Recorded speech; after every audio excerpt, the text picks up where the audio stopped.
Good evening, everyone. My name is Andrei Kruglashov, and we have distinguished Professor Olivier Védrine here, the speaker of for European Commission. Hello, sir. Nice to meet you.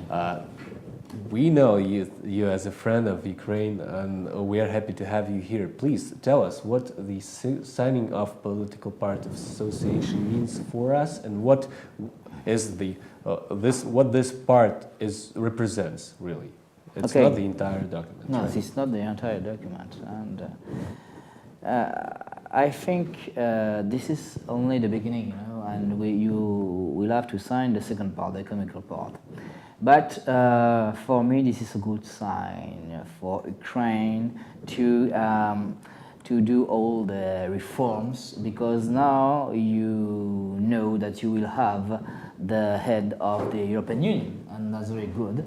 And if the European Union signed this political part today, that's mean really the European Union want to help you, and they will help you.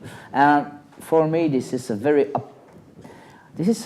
optimistic news, and we have to be optimistic now, because the European Union is really with and for Ukraine. What does it mean for us starting like tomorrow in sense of practical steps we have to take, our government has to take in order to move further in European integration? You know, the head of the financial aid and the program of aid of the European Union will be,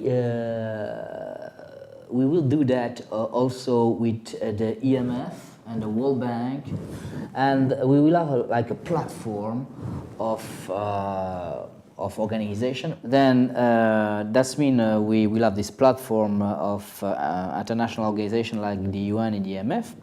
And the IMF, now I receive a paper about what the IMF will do. And the IMF is, can I say, very surprised about all the efforts the Ukrainian government do now to have reforms and to do reforms. And of course, if you do all those reforms, you will have more and more financial aid from the European Union, from the IMF, or from the World Bank. But you know, you have to think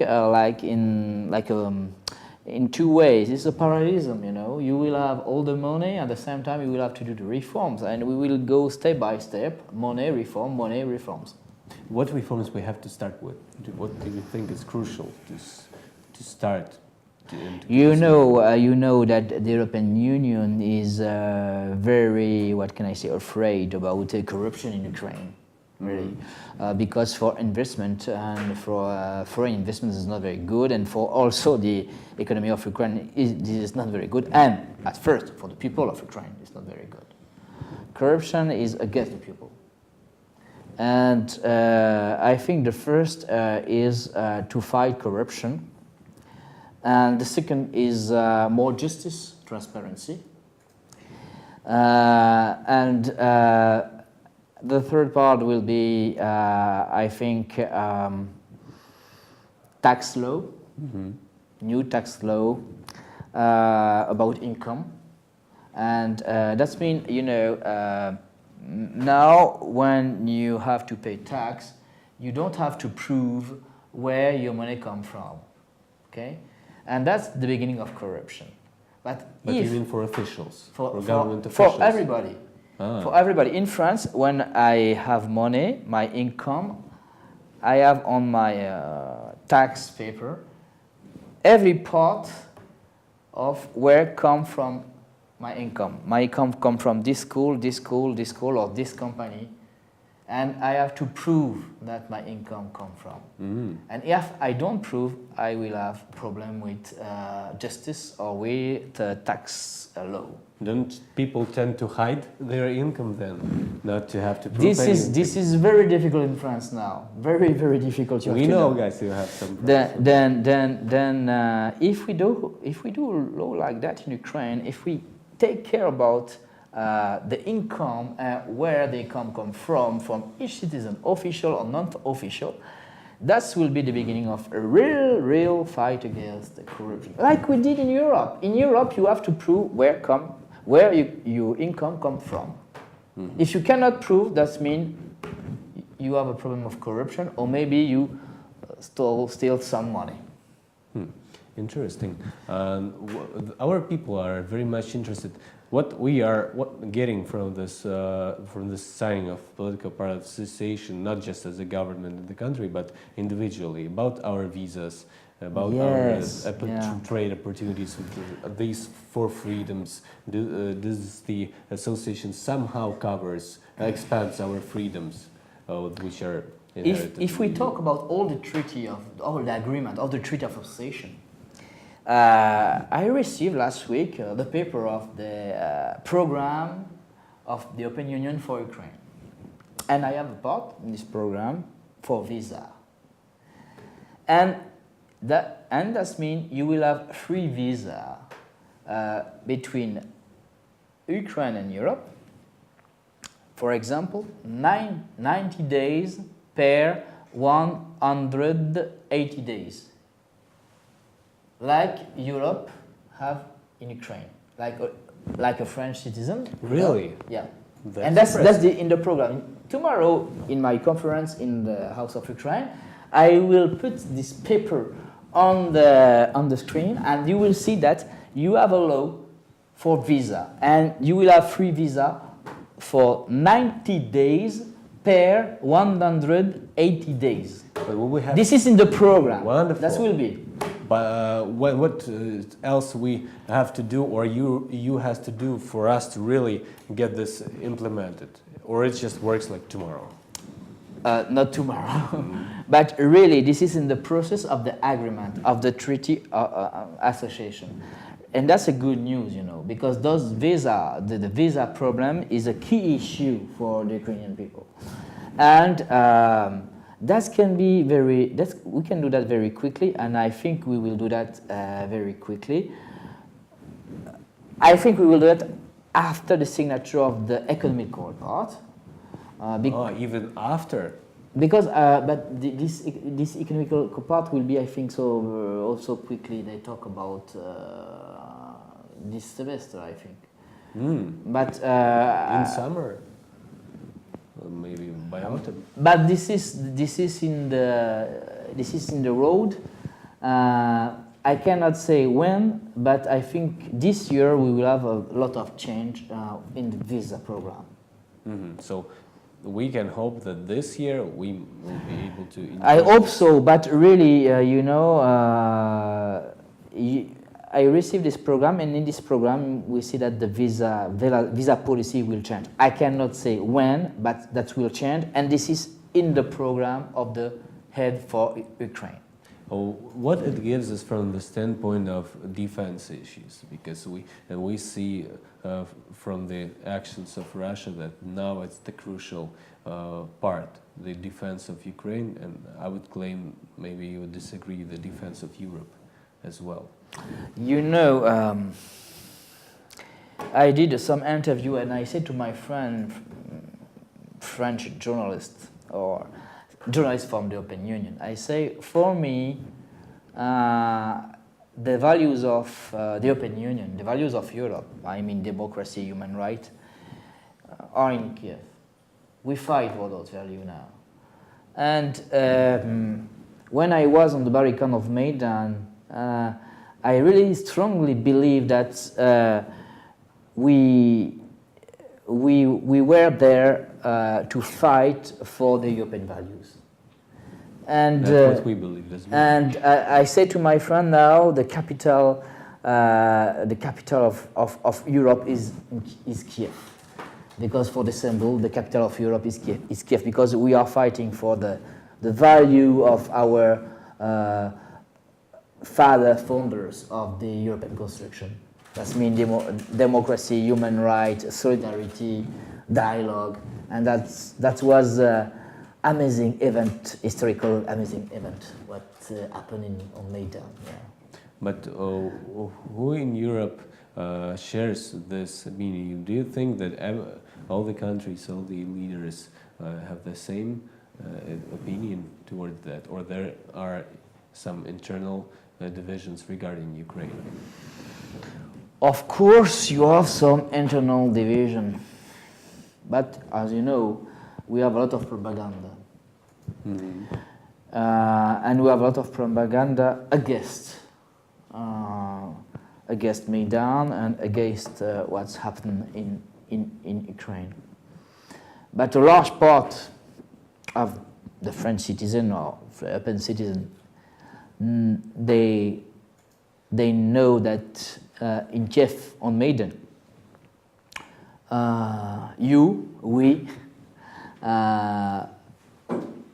we fight against a system, and a system of corruption, a system of beginning of totalitarianism, and only a few, of course, a few citizens have had some bad ideas, but those few citizens they belong to, can I say, extreme right party. Mm-hmm. There are a few, yeah. Yeah, there are a few, and all those people belong to extreme right party. Mm-hmm. They are not in the power. They are not for the European Union. But everybody who in Europe, everybody who are for the European Union, large part are for Maidan. I see. Because there are many nationalist or right-wing people, like in Hungary, for example, in Europe as well.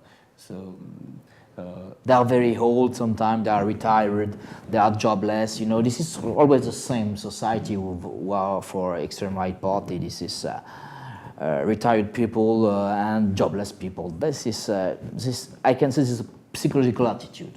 I wanted to ask you, how did the relations between European Union and US change in the recent month? Was the situation in Ukraine and the Ukraine versus Russia situation helped US and EU to become closer again, or how would you comment on that? You know, I really like General de Gaulle. Like I am a patriot, and I am like General de Gaulle. I like US, but at first I like my country. But anyway, US and Europe share the same values. We can be disagreed sometimes, like General de Gaulle was with US governments. But for real problems, we are together. Because for the real problems, we know that we share the same values. Democracy, human rights, dialogue, and solidarity. And when we have to face something, US and Europe, they are together. Because we share the same values. At the same time, you have the US Revolution. At the same time, you have the French Revolution on the same values. Then and this Euromaidan. And Euromaidan. And for me, you know, this is now this space of common values is now in Ukraine. This space of common value is now in Ukraine. And this space of common value include US, European Union, and Ukraine now, because of Maidan, because of the beginning of civil society. And that's really a big symbol and a historical event. What do you think? You know, Vladimir Putin, you might be surprised also, thought that and compared himself to General de Gaulle a few times, and he said that he is quite a role model for him. I'm not sure whether this can be rightful or not, but what do you think that Putin will do in the nearest future? Many people of Ukraine think he will go further to the east of Ukraine, to the south. I cannot talk about the future, and I cannot say what will happen. But you saw that in Russia, in Moscow, last weekend we had some manifestation. Yes. March for the Peace. Yes, March for the Peace. I saw that a few days a few days ago, we had some artists, intellectual who did something that they are against the intervention in Crimea. You know, in Russia, St. Petersburg and Moscow decide for Russia. Mm-hmm. And now the middle class in Moscow and in St. Petersburg are one piece. Mm-hmm. And as you know, all the revolution in Russia come from Moscow. That's true. And or St. Petersburg. Or St. Petersburg. And if Moscow and St. Petersburg tomorrow will be in favor of European values, that will be a big problem for Putin. And for me, if Putin will attack the eastern part of Ukraine, I think so part of his people in St. Petersburg and in Moscow, this middle class, will be very angry. And we will have some events, and Putin will have problem in his own country if he will attack Ukraine. Because, of course, everybody say, oh, you know, in Russia the people support Putin. I know, but the people of Russia is a very large country. And in Russia, I am afraid to say that, but only Moscow and St. Petersburg are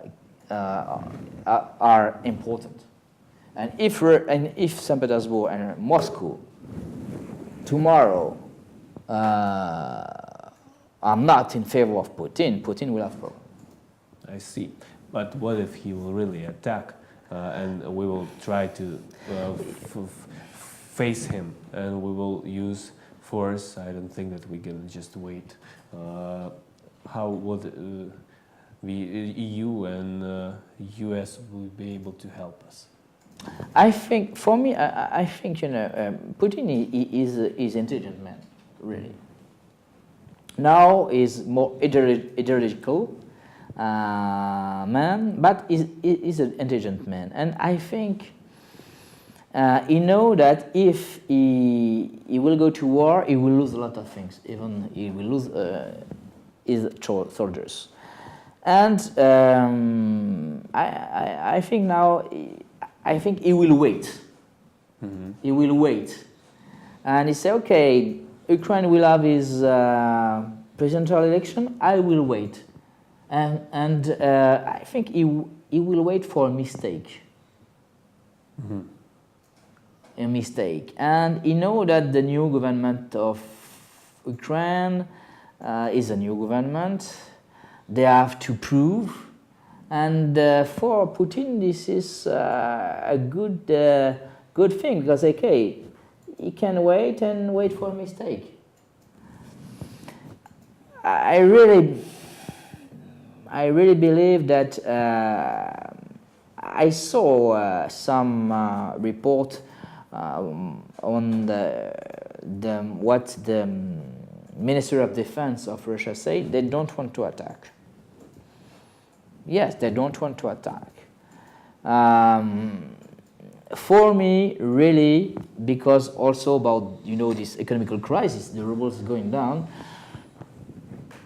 I'm not sure Putin can attack. But on the other way, you know that he has some ideological aspect in his policy, and one of these ideological aspect is, you know, this thinker, Dugin. Yes. And Dugin has a big influence on Putin. Mm-hmm. And Putin used Dugin also. This is a game between them. Which reciprocal. Yes. Then we have to be afraid about this. They think about large Russia. And this is really, we have to be afraid about that. We cannot say, you know, we have in this, in Putin, large part is psychological aspect. This is not rational. Absolutely. That's what I would also strongly agree. It's not about economics. Even the failing economics can push to go further to. Yes, that's why I don't believe in sanction. I think the sanctions are not enough. Yes. They are not enough. That's good, but not good enough, right? No, because now we have to face not a rational policy. We have to face an ideological policy. That's the problem. But I'm happy to hear that you understand that, and I hope our European friends will stand side by side with us, because we are the forepost of the values you guys share. And another, analyzing Russian propaganda, maybe you have looked at what they are saying. It really looks like a Nazi propaganda in 1938, especially what Russian television says. Maybe just for internal use, but we have to be really aware. But for me, at first, the invasion of Crimea is for internal issue. It's not, Putin. Now Putin, I think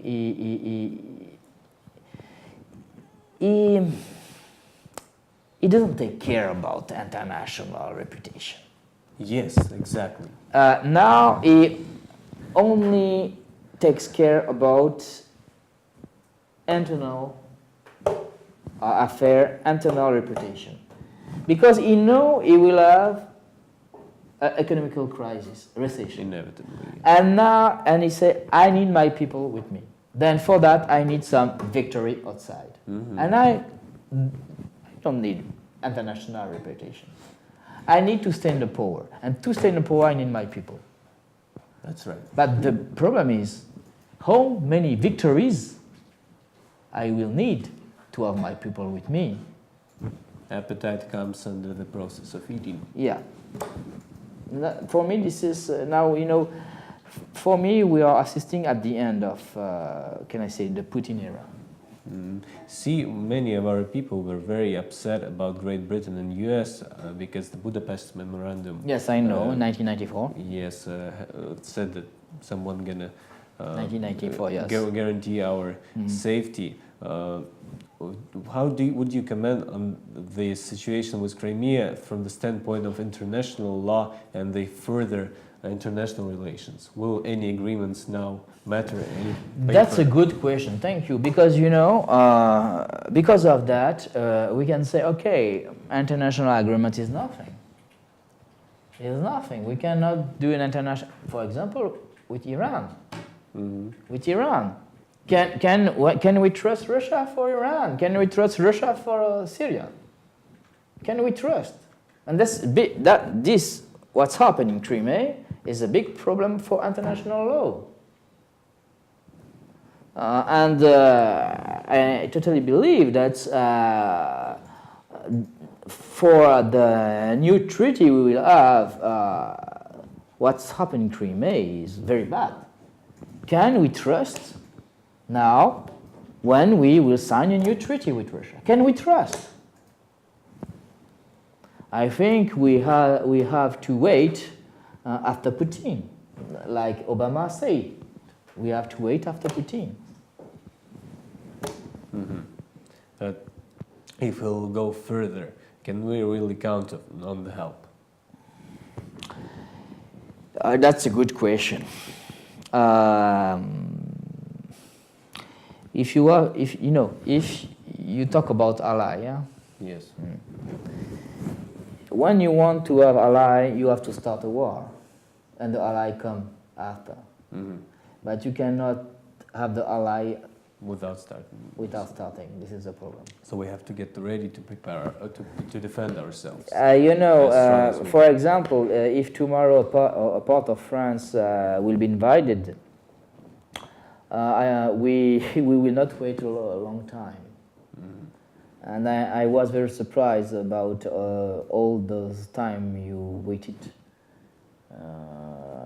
after the invasion of Crimea. Yeah, you see, they had no Russian flags anywhere. Yeah, that's pretty surprising for many people as well.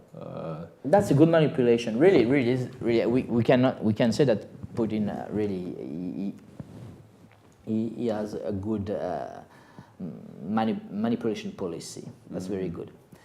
And I want to add something also. Talk about the European Union. You talk about Putin, you talk about England, and all that. But you have to know that at the beginning, we were, in France, we were very in favor of Putin. And as me, you know, in 2005, 2006, 2007, in France, everybody say, wow, Putin, really good, really good. But, and now we have a large part of French citizens are very disappointed, like a lot of European citizens. We say, oh, we did a mistake. What we did? We believed in Putin and now he does that. And that's really, for us, we did a big mistake. And I remember in 2007, 2008, I was with some Polish friend, and my Polish friend said to me, Olivier, in France you are wrong. You believe in Putin. This man comes from the KGB, and you cannot believe in Putin. And I say, come on, yes, you know, this is our history. We think that Putin and Russia, and we believe in that Putin is a good man. Huh? But now, really, in France, we saw that we did a mistake. And really, we apologize for that, because really we did a mistake. Thank you for your honesty. I just want to shake your hand and ask you for the advice for our civil society. We are the civil society, and we are the allies of you, people of Europe. How should we focus our pressure and our support to our government in order to make them do the right thing? Because the corruption is the very strong institution in Ukraine. That's the rule that works. What would you tell us to do as a civil society to yeah, that's a good question. My answer will be very direct. In France, why we don't have dictatorship and why we will not have dictatorship? Because in France, our president and our government know that we can do very quickly revolution. And you know, when your president know that the people can very quickly do a revolution, that's a big motivation to do a lot of change. Okay, we'll keep tires close to. That's why Maidan is very important. And the spirit of Maidan is very important. And always the leaders have to think that Maidan can be, we can do Maidan and we can have other Maidans. That's very important. Like in France. Yeah, in France, many times. And in France, we did some revolutions. And I wanted to ask you about one of the most recent of 1968. I had to, I saw the poster where students wrote, I participate, you participate, we participate, they profit. And many people feel that way, you know, that we have to participate, but it's mere talk. Did you get this into the situation when people have more access to this decision making? Should we do that, or should we just threaten them with revolution? Or should we take more authority in our hands, like more self-governing? I think you have to do new governance, include representative of people. Now, you know, we cannot manage the country, or we cannot manage Europe like we did in the 20th century. We're in the 21st century, and we need to build a new governance. And now, you know, in Europe, we are thinking about that, because we have to take the people in the governance, and that will be in Ukraine, in Europe. The big work we will have to do, because with new technology, the information now can be shared, and you cannot rule the power like in the 20th century. You have to rule the power with new technology, and that new technology include all the people, and all the people now, because of internet, because of new technology, because of information revolution, has to participate. So let's do it together. Thank you. Thank you for coming. Thank you.